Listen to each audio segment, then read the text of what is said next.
প্রায় এক দশক ধরে বসুন্ধরা স্পেশাল চিলড্রেন ফাউন্ডেশন বিশেষ চাহিদা সম্পন্ন শিশুদের জীবন মান উন্নয়নে কাজ করে যাচ্ছে। শনিবার এই শিশুদের মিলন মেলা বসে বসুন্ধরা পাবলিক স্কুল অ্যান্ড কলেজের খেলার মাঠে। এসো মিলি সবে প্রাণের উৎসবে শিরোনামে আয়োজিত অনুষ্ঠানে আনন্দে মাতোয়ারা হয়ে ওঠে তারা। ফাউন্ডেশনের চেয়ারপারসন ও বসুন্ধরা গ্রুপের পরিচালক ইয়াশা সুবহান বলেন, সামাজিক ও মানবিক দায়বদ্ধতা থেকে বিশেষ চাহিদা সম্পন্ন শিশুদের পাশে থাকবে বসুন্ধরা স্পেশাল চিলড্রেন ফাউন্ডেশন। বিশেষ চাহিদা সম্পন্ন শিশুদের কণ্ঠে জাতীয় সঙ্গীত। এ যেন কোমলমতি শিশুদের মনের উৎসব, প্রাণের উৎসব। তাই তো আনন্দ দেখা দিয়েছে উপস্থিত সবার অন্তরে অন্তরে। তারা অংশ নেয় নাচ গান সহ আরো নানা সৃজনশীল পরিবেশনায়। একটা সময় এমন শিশুদের সমাজের বোঝা মনে করত পরিবারের অন্যান্য সদস্যরা। এখন বদলে গেছে সেই পরিস্থিতি। প্রায় স্বাভাবিক জীবনের পথে তারা এখন বিশ্বজয়ের স্বপ্ন দেখে। সেই সঙ্গে আছে প্রবল আত্মবিশ্বাস। সবই হয়েছে বসুন্ধরা স্পেশাল চিলড্রেন ফাউন্ডেশনের উদ্যোগে। My dream to be computer engineer. I believe Bosundhara Special Children Foundation is by my side to fulfill my dream. এসো মিলি সবে প্রাণের উৎসবে হৃদয়স্পর্শী অডিও ভিজুয়াল প্রেজেন্টেশনের মাধ্যমে তুলে ধরা হয় ফাউন্ডেশনের অসাধারণ যাত্রা ও বিশেষ চাহিদা সম্পন্ন শিশুদের জীবনে পরিবর্তনে তাদের আগ্রহী ভূমিকা।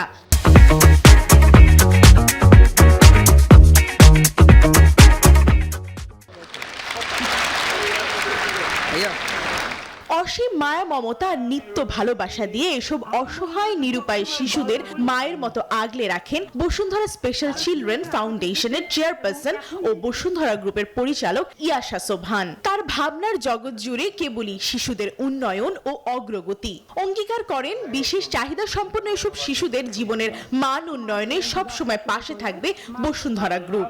মাননীয় chairman sir, Bashundhara special children ফাউন্ডেশনের জন্য 3টি 6তলা বিল্ডিং এবং 3টি স্কুল বাস সহ আরো অনেক সুযোগ সুবিধা দিয়ে আসছেন। বর্তমানে এখানে 450 জন স্পেশাল নিড বিনামূল্যে লেখাপড়া করছে। প্রিয় সন্তানের ইতিবাচক বদলে যাওয়ার অনুভূতির কথা জানান অভিভাবকরা। জানান সারা জীবন কৃতজ্ঞ থাকবেন বসুন্ধরা স্পেশাল চিলড্রেন ফাউন্ডেশনের কাছে। আমি কৃতজ্ঞতা প্রকাশ করছি আমাদের শ্রদ্ধেয় চেয়ারম্যান ম্যাডামের প্রতি, যিনি স্বপ্ন দেখেছিলেন বলে বসুন্ধরা স্পেশাল চিলড্রেন ফাউন্ডেশন প্রতিষ্ঠিত হয়েছে। আমি যখন ওকে ভর্তি করি তখন ওর অনেক সমস্যা ছিল। ওর ঘাড়ে সমস্যা ছিল, ওর গাড় বাঁকা ছিল, ওর গাড় সোজা করতে পারতো না, হাতে পায়ে সমস্যা ছিল, ও হেলে দুলে হাঁটতো। আলহামদুলিল্লাহ এখন ফিজিওথেরাপির মাধ্যমে ওর ঘাড় পুরোপুরি সোজা হয়েছে। স্পেশাল চিলড্রেন ফাউন্ডেশনের ইনচার্জ জানান, এমন সব ভালো কাজে সব সময় সহযোগিতা করে বসুন্ধরা গ্রুপের চেয়ারম্যান। এমন বাচ্চা আছে যারা কখনো মা ডাক দিতে পারে নাই, আমরা তাকে মা ডাক শিখিয়েছি। এই সব কিছুই আমরা করতে পেরেছি পিছনের যে ম্যান বিহাইন্ড দি গান আওয়ার চেয়ারম্যান, এবং তারপরে যে লাইন অফ যে সাপোর্টের মধ্যে আমাদের ভাইস চেয়ারম্যান স্যার এবং ম্যাডাম। এর আগে বসুন্ধরা পাবলিক স্কুল অ্যান্ড কলেজের মাঠে বিশেষ চাহিদা সম্পন্ন এসব শিশুদের সঙ্গে আনন্দ ভাগাভাগি করেন বসুন্ধরা গ্রুপের চেয়ারম্যান আহমেদ আকবর সোবহান। তিনি শিশুদের সঙ্গে প্রাণ খুলে কথা বলেন, নেন সার্বিক খোঁজ খবর। পুরোটা সময় সঙ্গে ছিলেন বসুন্ধরা গ্রুপের vice chairman Safwan Sobhan. প্রমা Chowdhury, news 24, Dhaka.